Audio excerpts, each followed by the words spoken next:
Duggan, he's just going to hoist it down the sideline, one-on-one, and it's caught! Touchdown, there's a flag thrown at the line of scrimmage.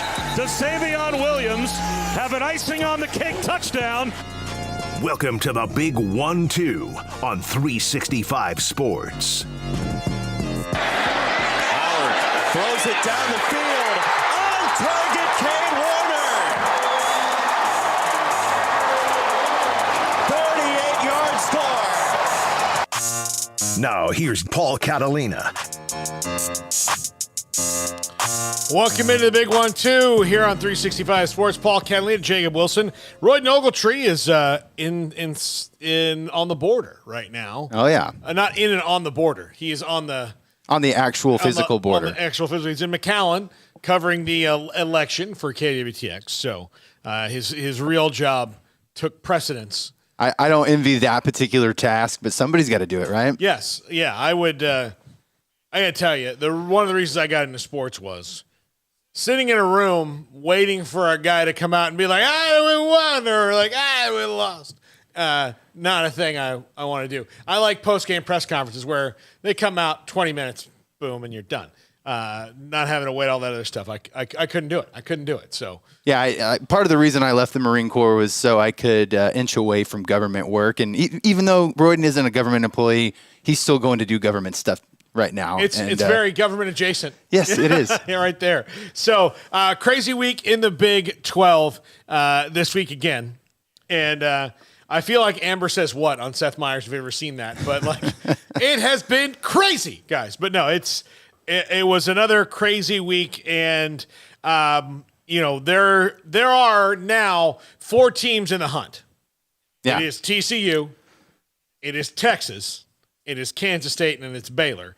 Baylor and Kansas State play this week. TCU and Texas play this week. So pretty interesting. And then Baylor's got to play TCU after that, and Texas to close out the season. So things could get wild. Everybody's running down the gauntlet of these teams that you just laid out, and we don't know what's going to happen because it's been just an absolute guessing game the entire season long in this conference. Yeah, absolutely. So let's start out. Well, Baylor was one of the last games, but that was a huge win against Oklahoma for them. Big time. And kind of shows that they've turned a corner. But we'll start out with TCU because they're the team that's now 9-0. They did not start that game well. They didn't. It's kind of what they do. I mean, I said it on Saturday, Paul. If Baron Morton doesn't get hurt in that game, I think the Red Raiders win. And they might have. But he did, and they gutted it out without Quentin Johnston, and that is a tough thing to do. They really going to need him back for Texas this week. That's a team that looked really good against Kansas State on Saturday night. But TCU gutted out the win. They had an outstanding fourth quarter. Yes, they did. And that's what you do. With great teams, the fourth quarter is where you say, this is who we are. And they've done that again and again and again. And I hope the committee sees that this week, that like, look, sometimes what you do in the second quarter doesn't matter because the fourth quarter is where the game gets decided. Mm-hmm. And they decide the game every week, TCU does, in the fourth quarter. And they've put their stamp on it each and every week. And that was just another one for them. Yeah, absolutely. I'm looking forward to seeing what TCU does against Texas this weekend. Gary Patterson, what do you think he's doing? He's probably sitting in a room right now just collecting thoughts about the game, but just absolute crazy thoughts about facing his old team again. And I'm curious if it's going to be a good thing for Texas or if it's going to be like what we all thought maybe Joey McGuire facing Baylor was like. Obviously much different history, but there is a history nonetheless, and I'm very excited to see how it impacts that game. And Gary can get laser focused on something and really do that. That is very interesting, and we'll definitely talk about that in the next segment. The next big game we got to talk about, Texas beats Kansas State 34-27. Both teams now 6-3 in the year and 4-2 in the Big 12. And look at that. I mean, you've got Baylor 6-3 and 4-2. Like that is the bottleneck in the league right now. And Texas coming off the bye didn't score but 3 points in the second half. And K-State had to fight their way back on the road, but they just never looked like they were kind of in control at any time during that game, and Adrian Martinez fumbles in a key moment at the end. They don't get to a chance to tie the game and send it to overtime. And I wonder if Chris Kleiman, looks back and says maybe should have rolled with Will Howard in the hot hand that he had. Yeah, it wouldn't surprise me if Adrian Martinez was getting a little bit, if he was seeing red in the crowd where it wasn't red, because it was kind of, when you think of his days at Nebraska, it was kind of one of those things, and you've talked about it so many times where, hey, Adrian, go win it for us. And that, he's so talented and he's so capable of doing that on so many different occasions. But against the Texas Longhorns team coming off of their bye week, they had a lot of time to plan this game out. It also goes to a testament to how good Kansas State is, that they were able to crawl back into this game.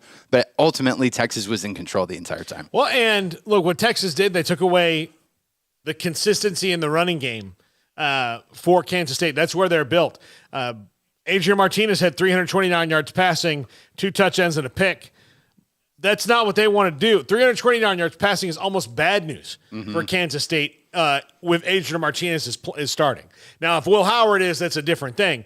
But if Adrian, and maybe even with him, they don't necessarily want that. Yeah. But Deuce Vaughn, 19 carries for 73 yards. That's below what he's been doing. Adrian Martinez, 14 for 52, well below what he was doing. So they did not get out of their running game, 35 carries, 139 yards, and a touchdown overall. They did not get what they wanted out of the running game on Saturday night. Now, Deuce Vaughn did have 7 receptions for 86 yards. So, look, if he was your fantasy running back, you're happy either way with Deuce Vaughn. But did not get out of the running game where they can control the game that way, what they want, and that's ultimately why they lost. Yeah, and Quinn Ewers, he looked poised once again. He didn't really have to be all that great in the second half of that game, but we've seen the good Quinn Ewers and the bad Quinn Ewers, and the bad Quinn Ewers isn't even really that bad. And so look out for Texas, because especially Baylor fans, because that's your game at the end of the season that you're going to need to have a chance of playing for a Big 12 title. Yeah. And so now let's get to that Baylor game. Baylor beats Oklahoma 38-35, withstands Oklahoma at the end. It's great first quarter. Great. It was a good game. Dylan Gabriel's 3 picks, really the difference, because Oklahoma was never able to get on a real roll at home. But I do think that showed something from this Baylor team, that on the road in close games like that a few weeks ago, lost the game and managed to make mistakes to lose the game. Battling a little bit of a flu bug, not maybe as bad as Texas A&M was, but Squirrel Williams was amazing on Saturday night. You and I talked about it on the post-game show. Oklahoma, they've got to find that. You got to look down the road to the offseason now if you're Oklahoma, and how you're going to start tweaking things. Now, I know you've got 3 games left in the regular season and probably a bowl game should they not lose out, which they're not going to lose out. But they've got to really start looking at who you're going to be year 2 for Brent Venables, and how you're going to build a team that has 2 years left in the Big 12 before it jumps into the gauntlet of the SEC. Yeah, I think this year, if you're an Oklahoma fan, just hit the reset button, because after what we saw from them against Texas, it was pretty clear that this is not their year. And they don't have depth. Like the Texas game was in the past, you lose a quarterback at Oklahoma, you have depth enough to win a game. They don't have depth. They've got to build that. And you don't just get to do it because you're Oklahoma. They might have maybe built-in advantages, but they've got to build some depth. Yeah, I think they shouldn't skip too much of a beat recruiting-wise, and it might even take until that first year of getting into the SEC to get them back to where they want to be. And that's going to be a tough task, given that the SEC is a gauntlet, like you mentioned. But yeah, they've got a really good matchup this week, a good chance to reset and evaluate who they are, especially on defense, because that's been their biggest issue this year. But the good news for the Sooners is they've got a defensive-minded head coach. And if anyone in that staff is going to be able to figure it out, I think it's Brent Venables. Yeah, I do. I have faith in Brent Venables that he'll be able to get that done. Oklahoma State falls to Kansas 37-16. The Jayhawks are going bowling for the first time in a very long time. 2008? Yeah. And so they are 6-3 and 3-3 in the Big 12 now. 3 games on the way out. And look, might get another win. We don't know. But they've got maybe another win or 2. Not sure what's going to happen. They're not done. Yeah, to Kansas down the stretch. I think we both, just teasing, might like Kansas this week, and we'll talk about that in the pick segment at the end. But Jason Bean was excellent. Yes, he was. But that's not even the true story of this game. The true story of the game is Devin Neal, 32 carries, 224 yards, and a touchdown, 6 catches for 110 yards.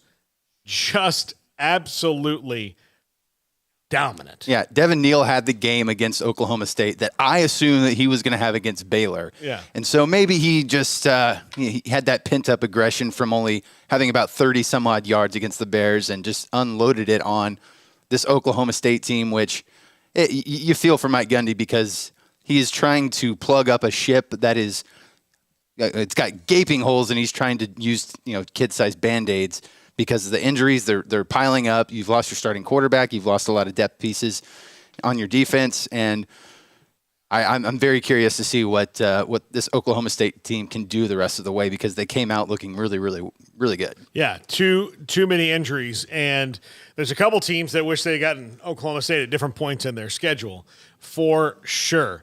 All right, and last but certainly not least, Iowa State, you're off the schneid. Yeah, they got the monkey off their back.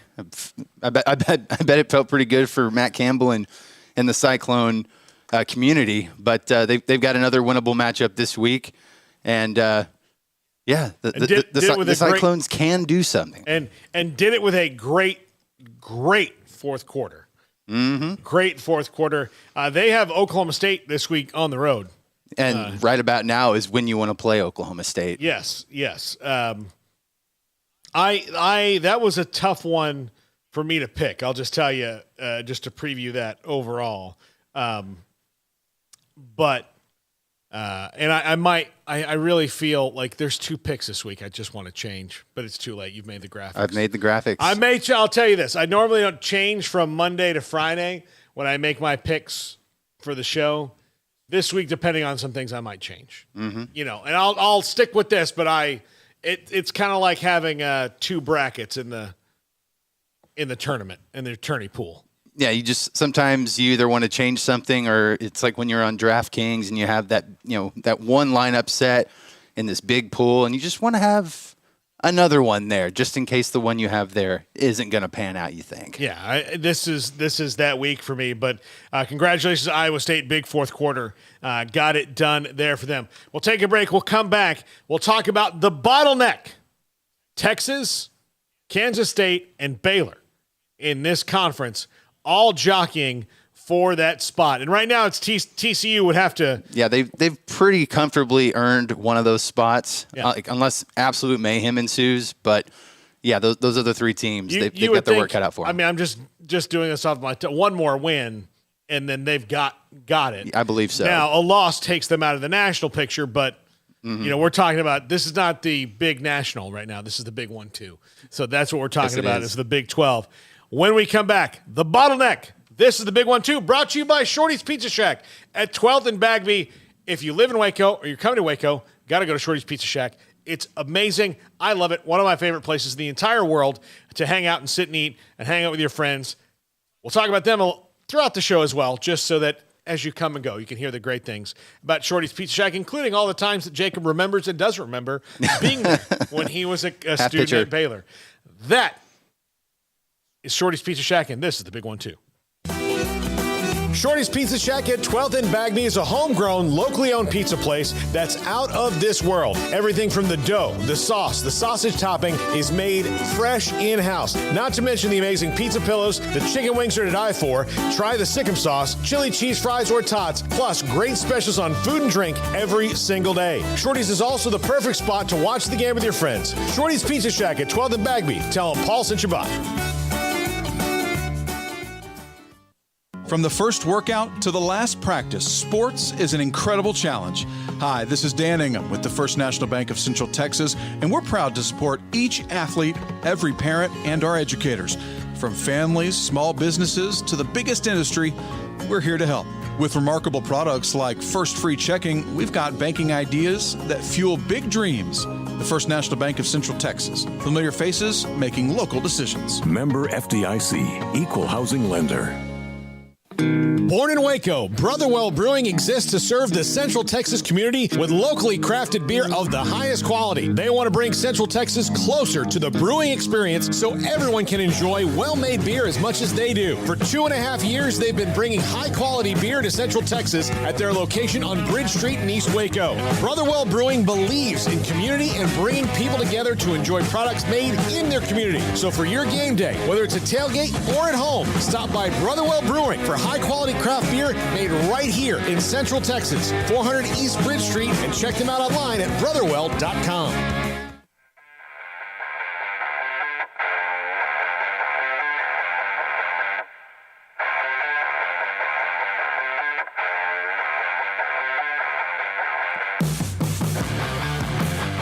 Welcome back to the Big 1-2 here on 365 Sports. Paxton, thanks as always for your loyalty, my friend, and being in the chat. He's looking at tickets for the game right now. He's a big Horns fan. Oh, Yeah, he's a big Horns fan. So he says, has Mike Gundy been acting strange or is it just me? Mike Gundy acting strange? Mike Gundy is strange. What is strange for Mike Gundy? What is outside of it? What is on the spectrum of weird and normal? What is strange for Mike Gundy though? Yeah, I don't know. Like, I don't know. I don't, because he's a different kind of dude. I just think he doesn't have a lot of answers for what's going on right now, other than they're really injured and there's nothing you can do about that. But they didn't have enough guys to have full practices a couple weeks ago. Yeah. So they didn't let that completely on, but it was out there in the ether and got out. Yeah, you can't. They're not going to have any kind of rhythm if they can't practice how they want to practice. And even though he said he wasn't going to go back to the way they did it the week before, if you still can't do it the way that you want to do it, even though you're trying, it affects you. I mean, if you're an Oklahoma State fan, though, aren't you glad that this version of Mike Gundy is who you got as opposed to 2005 when he yelled at every reporter in the room? Yeah. I mean, it could be volatile if he had that particular mindset with the current situation he's dealing with right now. Yeah, because it's very strange how this all went down. And I don't think any less of Oklahoma State as a team, because I'm not looking at them at full strength. At full strength, they're really good, but they're not, and that's how it goes. So, that further highlights the importance of depth, like you were just talking about. Yeah. That's one of the things that the college football playoff committee, they'll say, well, they lost this game and didn't have their quarterback. Well, teams lose games with injuries all the time. Why does that matter? Yeah. They lost the game. Punish them for it. There's another team in this conference that lost their quarterback and arguably played better, and that's the Kansas State Wildcats. Yeah. So again, it's a big loss. Well, guess what? Everybody's dealing with them. So, Carl Page says, I have a feeling Texas and K-State are going to drop another one, and Baylor will be back in the title game. They could each drop another one to Baylor. That's why we're talking about. Thank you, Carl. That's a great lead-in right here for this segment. So TCU is at the top, and comfortably at the top, because they've got a 2-game lead on everybody. So they have to lose 2, and a specific 2 at that, to even be in danger of missing the title game. So they'd have to lose to Texas and Baylor to miss that game, you would think. But they would still only have, I guess, 2 conference losses. Yeah. I guess that would mathematically, put them in some trouble. But I think it's going to be, if you're a Baylor fan, you're hoping that Texas wins against them so that maybe TCU comes into Waco limping. And then if Baylor can pull off a win against Kansas State, who they've had a lot of success with in Waco, they could use that momentum to just roll past TCU to get to Texas and then have that be the game where they fight for that Big 12 title game spot. Yeah. So here you have a team in TCU that's in control. And again, if they get a specific win, they can essentially knock teams out or further back. I mean, if they beat Texas and Baylor, in back-to-back weeks, then it doesn't matter about TCU. They're in anyway. But if they do that, then Kansas State's going, hey, thank you. Mm-hmm. Because especially depending on what K-State does this week. So you've got 3 teams in Texas and Baylor, which I cannot tell you who is better but among those three teams. I know that's a difficult thing to just go ahead and say who is the best. But one thing that we can predict here is of those three teams, Kansas State, Texas, and Baylor, who do you think gets that second Big 12 title game spot? Right now, I'm leaning towards Baylor because of the fact that they've got two of those last three games at home. And I think that experience factor on key positions sort of wins out there a little bit. But, I mean, I really don't know. And what I've seen from Baylor the last couple weeks, though, is the swagger that they had last year, especially on defense, making stops. Very encouraging. Yeah, like getting turnovers, like making plays on defense, even if you're not, they didn't shut down Oklahoma by any stretch of the imagination, but they had 3 interceptions. They only had 10 points off those 3 interceptions, but they still had 3 drive killers right there. And they did not have drive killers earlier in the year. They had a ton of drive killers against Tech. So they are doing that again. And so can they do it against Kansas State this week? That's going to be the measuring stick. Kansas State historically terrible in Waco. Can't explain it. It's arguably the easiest place to travel on the road, just based purely off of noise and environment. The Baptist church camp crowd, it's typically not thought of as a hostile environment, and yet Kansas State. But when Kansas State comes in here, it sometimes has been. Hey, maybe there's some sinning heathens, and that's the reason why they can't win here. Well, look, I'll take you back to 2012, where the number 1 Kansas State Wildcats came into Waco and lost with Colin Klein, and derailed their season there. And that was that year, 2012 for Baylor. It's very reminiscent of this. That was a team that people were ready to kind of throw dirt on, and then they woke up. Just popped up Undertaker style out of the coffin and wreaked havoc on everybody down the stretch. Believe me, Jim Moore Jr. Probably lost his job at UCLA ultimately because of how it started. Holiday Bowl. That Holiday Bowl where a team they thought was going to come in and throw 30 times, threw it 8 times and ran it 70 times. And look, I mentioned it on Saturday. If Baylor can have a good, solid Blake Shapen performance. He was probably, I don't want to say the weakest part of their offense against Oklahoma, but he did not impress anyone. And he was bailed out by an amazing performance by Squirrel Williams. And then in the weeks prior, it was Richard Reese. But they can't seem to get their running game and passing game to do very well in the same game. If they can do that against these opponents that they've got coming up, let's forget about their defense for a second. If they can mesh a good Blake Shapen performance and a good, solid running game performance by one of their running backs who we've seen do it, I see no reason why Baylor can lose. No, I agree with you. I think that they should be okay, no matter that if that happens. But it's a big if. That's a big if. Now, look, Kansas State on the other side of that coin, right? You've got to think about what do you do at quarterback if you're Kansas State? Like, do you? They're going to run Adrian Martinez back out there. I'm telling you right now. Yeah. No, there's no quarterback controversy. He's the starter. But do you have a shorter leash with Adrian Martinez if he starts out the game as off kilter as he did last week? I think so because you saw how well Will Howard played in his absence. And look, if Adrian Martinez is in that position again where Kansas State goes down early, you might want to bring in Will Howard because Adrian Martinez has shown that if you put too much pressure on him, he can crumble. Yeah. I'm going to tell people how this game is going to go. If you're a fan of either team, you are not going to really lay it on me. You're not going to lay down. You're not going to kick your feet up in the recliner. Your feet are going to be on the floor. It's just, you're going to be, sipping beer real slow and nervously, not you're just not going to like it. Until the very end. You're making me a little anxious here, Paul. What's up? That's just how the game's going to go for Kansas State and Baylor fans. And I'll tell you, for Baylor fans, it's because it's how every game goes. It's how the game's gone this year. They're not a we're in complete control of this game at all times team. Yeah, I've got a feeling it's going to be a little bit like that Kansas game where they look very much in control during the first half, and then the dreaded third quarter. 3 games in a row, they have had a terrible third quarter.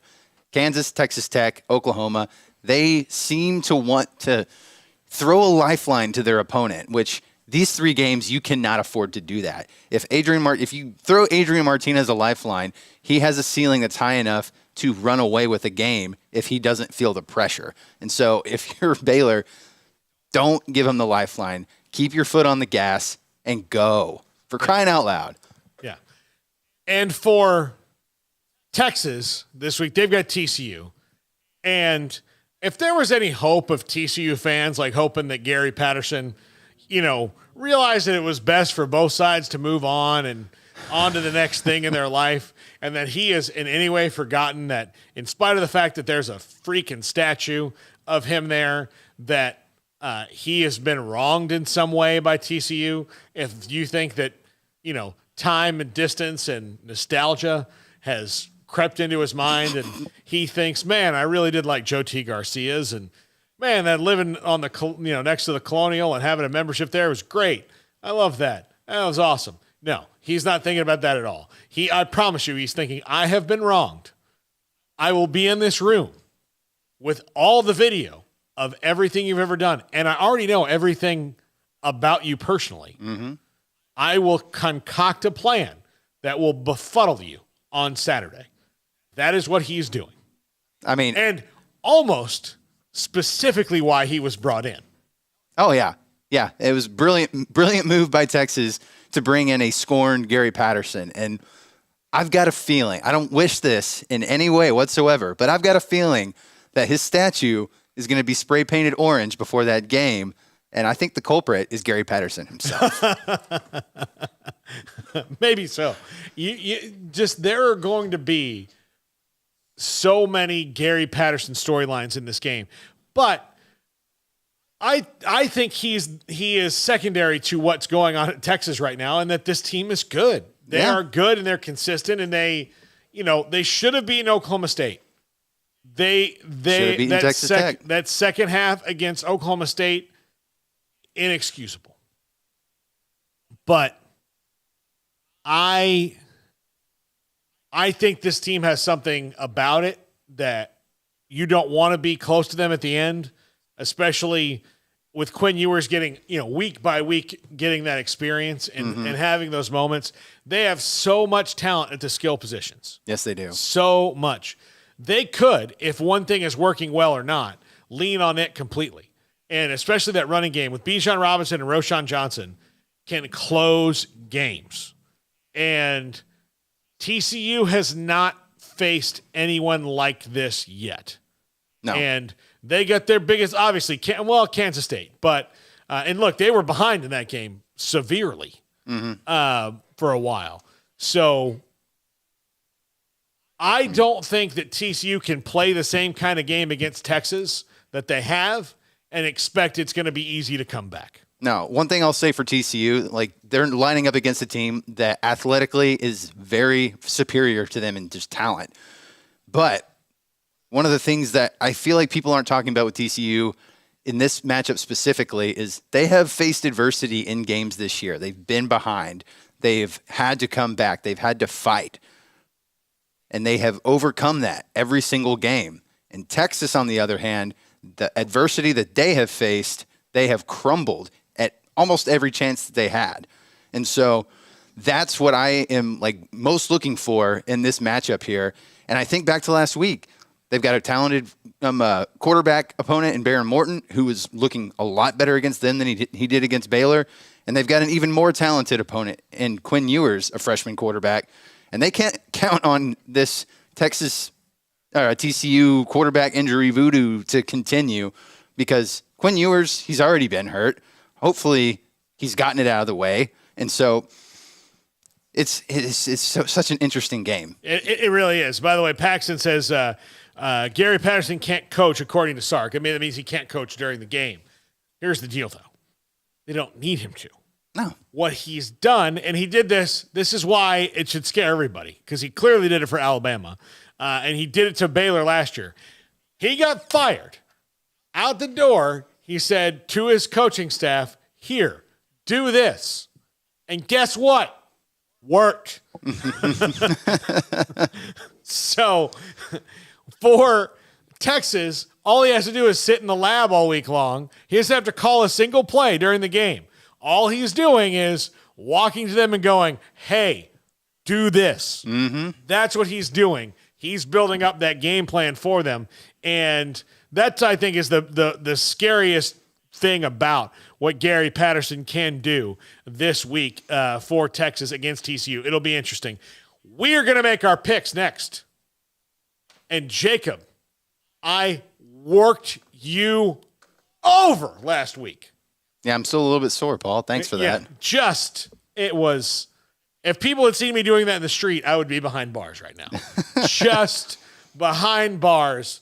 I just hit you with a metal rod over and over and over again. I believe there was mention of a break. I can still talk about it afterwards because I'm the host of the show. This is the big one, too. Brought to you by Shorty's Pizza Shack. Improve your life. Go to Shorty's Pizza Shack at 12th and Bagby. This is the big one, too. Born in Waco, Brotherwell Brewing exists to serve the Central Texas community with locally crafted beer of the highest quality. They want to bring Central Texas closer to the brewing experience so everyone can enjoy well-made beer as much as they do. For 2.5 years, they've been bringing high-quality beer to Central Texas at their location on Bridge Street in East Waco. Brotherwell Brewing believes in community and bringing people together to enjoy products made in their community. So for your game day, whether it's a tailgate or at home, stop by Brotherwell Brewing for high-quality craft beer made right here in Central Texas, 400 East Bridge Street, and check them out online at brotherwell.com. Shorty's Pizza Shack at 12th and Bagby is a homegrown, locally owned pizza place that's out of this world. Everything from the dough, the sauce, the sausage topping is made fresh in-house. Not to mention the amazing pizza pillows, the chicken wings are to die for. Try the Sikkim sauce, chili cheese fries or tots, plus great specials on food and drink every single day. Shorty's is also the perfect spot to watch the game with your friends. Shorty's Pizza Shack at 12th and Bagby. Tell them Paul sent you by. From the first workout to the last practice, sports is an incredible and rewarding challenge. Hi, this is Dan Ingham with the First National Bank of Central Texas, and we're proud to support each athlete, every parent, and our educators. From families, small businesses, to the biggest industry, we're here to help. With remarkable products like our free First mobile app, we've got banking ideas that fuel big dreams. That's the First National Bank of Central Texas. Familiar faces making local decisions. Member FDIC, Equal Housing Lender.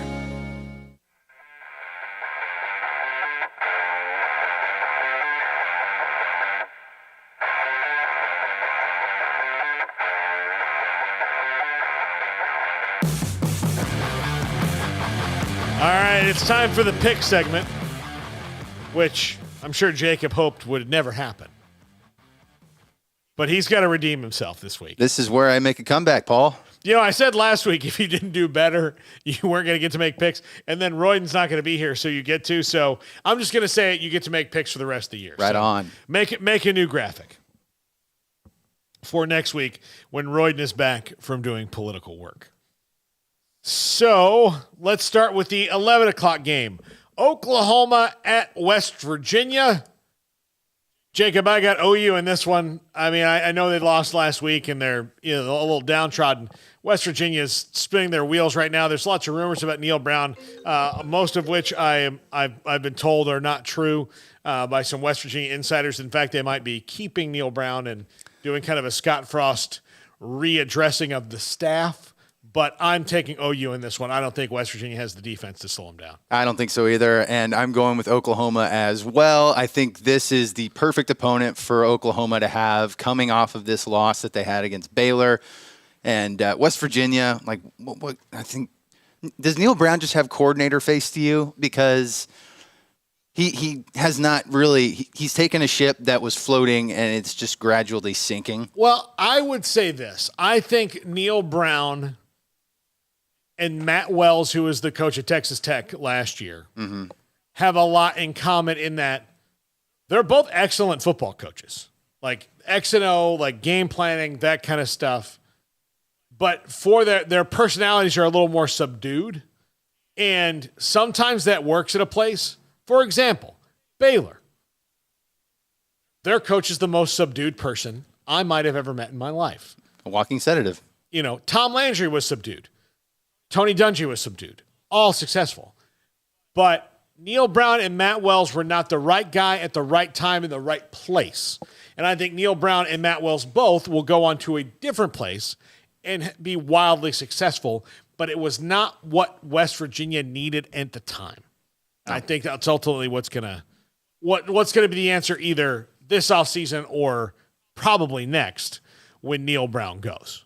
Yeah, I think Baylor fans everywhere, that loss that they had in Morgantown, looks worse and worse on their resume as the weeks have gone on. Yeah, this West Virginia team, they just don't have juice. They'd be alone in second place had they not lost that game. Yeah. Alone in second place right now had they not. Iowa State at Oklahoma State. Iowa State looking to get on a roll to get bowl eligible by the end of the year. And their remaining schedule is Oklahoma State, Texas Tech, and TCU. So their best shots at getting wins are the next 2 weeks. But I just don't see Oklahoma State being in that kind of a tailspin, it being at home and Iowa State's offense being what it is. I'm picking Oklahoma State in this one, but I don't feel totally great about it because that's overall an unhealthy team. But I do think they're getting a team that is not consistent enough to go on a winning streak. So I'm picking Oklahoma State in this one. I don't feel all that great about it. I am picking Iowa State in this one, mainly because Oklahoma State, like we've mentioned earlier, they've just got too many injuries for me to feel good about picking them right now.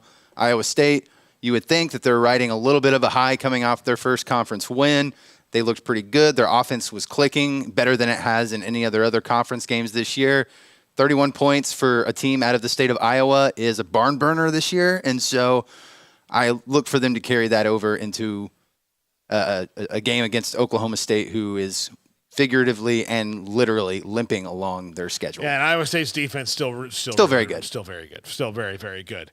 Okay, Kansas versus Texas. Is that the next one we have? Or you can just do them at any time? Kansas is not playing Texas. Texas Tech. I mean, that's saying. Kansas and Texas Tech. 2 weeks. Just wanted to mess with you a little bit. Kansas and Texas Tech. I am going to go with Kansas here. And here's why. I don't know who's going to play quarterback for Texas Tech this week. I'm betting you it's not Baron Morton, seeing as he left that game in a boot this week. I don't like what I've seen from Tyler Shuck. I think that if Donovan Smith plays, even though you get maybe more out of him athletically, I think Kansas has their juice back. They get to 7 wins this week. Kansas beats Tech on the road in Lubbock. Tech going to have to wait another week to, well, they've got to win 2 to get bowl eligible. They're going to have to win 2 on the stretch to get bowl eligible on the way out. But I'm picking Kansas in this one. I think we were a little bit more aligned this week because I'm taking Kansas too. Strictly under the assumption that Baron Morton is still hurt. I think it's a pretty safe one. But if we were allowed to change these and something came out that said Baron Morton was going to play, I would immediately change this pick. I would too.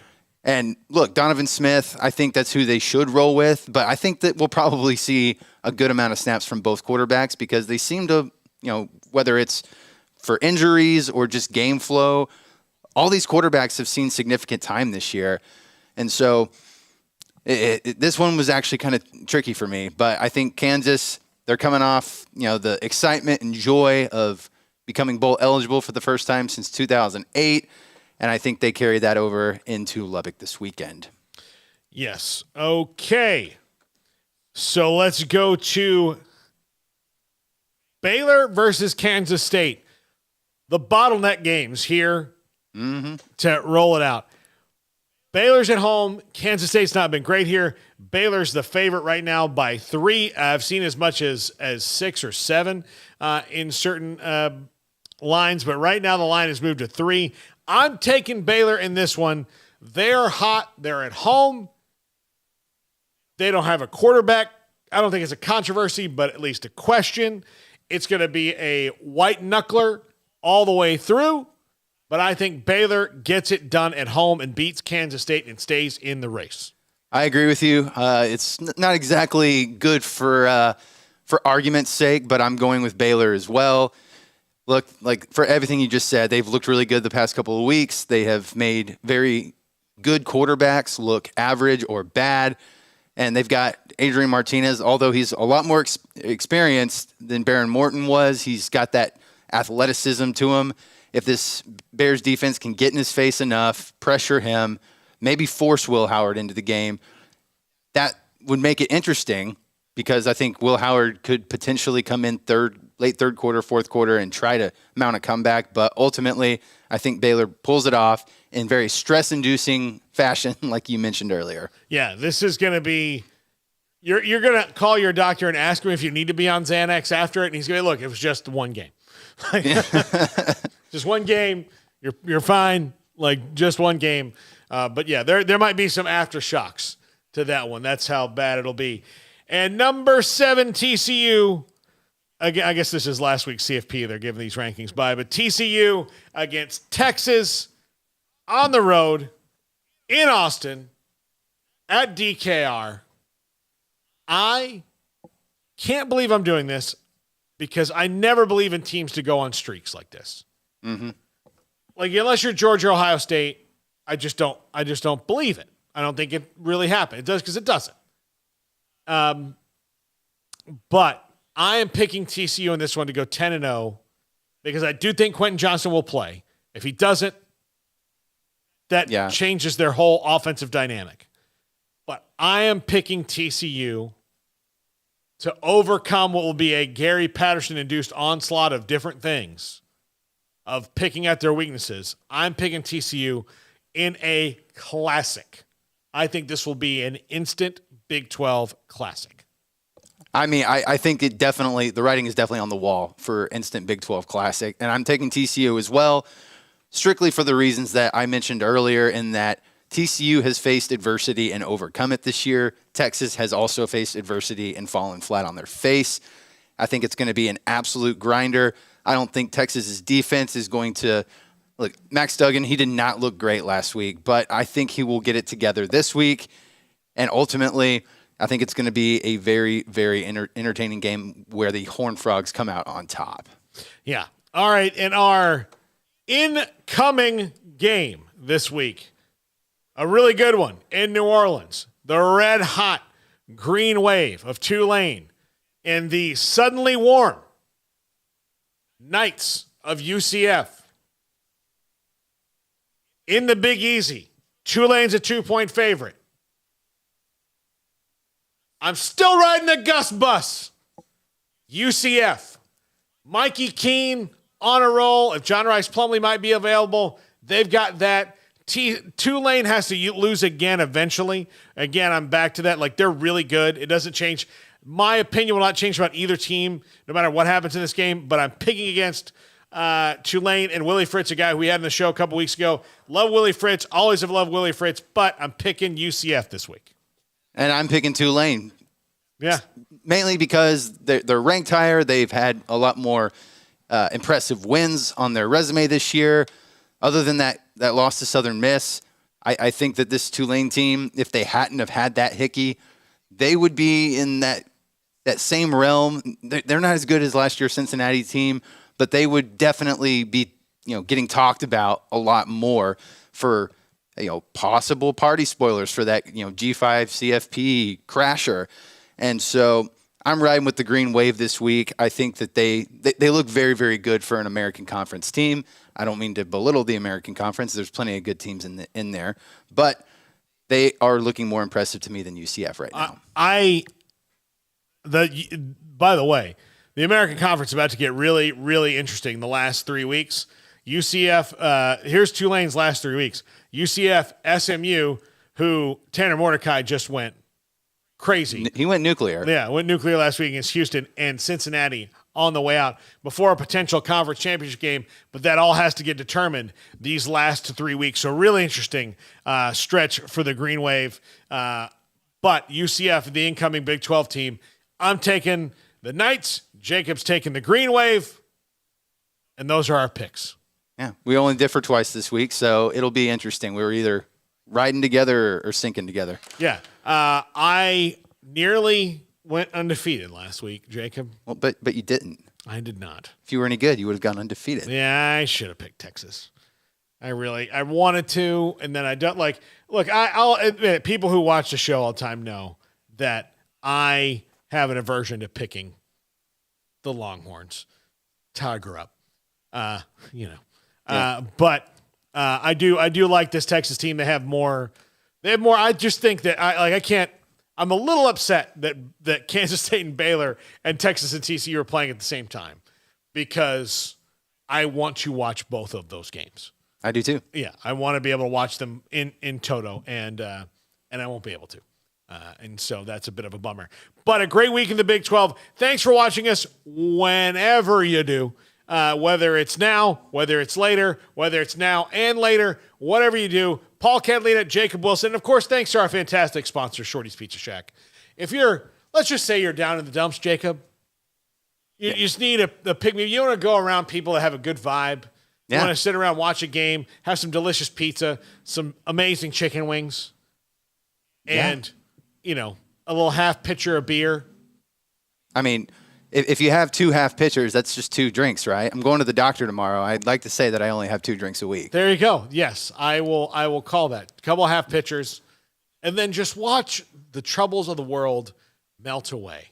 That's Shorty's Pizza Shack at 12th and Bagby. And if you are in town for a game, like say you're a Kansas State fan watching this game, you're coming in on Friday night for the game on Saturday, where do you want to go get a great meal, hang out, feel like the college town vibe? Shorty's Pizza Shack. Yeah. That's when I go to college towns, I like to go to the college town place.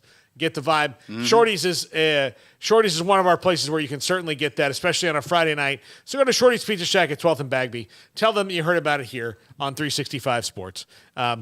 If the owners aren't there, they may not care. But but I promise you'll have a good time. They're great people there at Shorty's Pizza Shack. That's going to do it for us, everybody. Have a great week. We'll see you again next week. Same time, same place.